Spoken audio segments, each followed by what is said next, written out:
General గా గుడికి ఎందుకు వస్తారు మచ్చా? దండం పెట్టుకోవడానికి, మొక్కులు తీర్చుకోవడానికి, లేదా ఫోటోలు తీయడానికి, తీపించుకోవడానికి. నేను మాత్రం ప్రసాదం తినడానికి, పానకం తాగడానికి. ఏదేమైనా గుళ్ళో పులిహోర బాగుంటది కదా. 615 మెట్లు మా అక్కలు ఇద్దరు బొట్లు పెడితే ఎక్కేద్దాం ఫిక్స్ అయిపోయారు. మనం మాత్రం ఎందుకు తగ్గుతాం? అందుకే వీడియోలు తీస్తే ఎంకరేజ్ చేస్తాం. పైనుంచి సన్ రైజ్ ఓకే కానీ మచ్చా, వ్యూ మాత్రం ఆహా.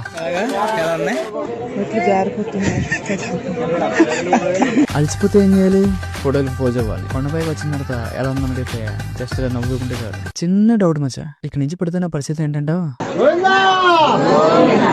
మెట్లు ఎక్కుతూ వచ్చేసామనుకో మనకి కాళ్ళ నొప్పులు అన్ని తెలుస్తాయి. బొట్లు పెట్టుకుంటూ వచ్చాం కదా, ఏం తెలియలేదు. అందరూ అట్టుకోలేస్తుంటే మనం మాత్రం ఖాళీగా ఉంటాం.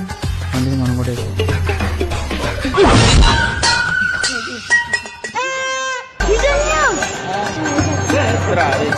వద్దు కుమార్.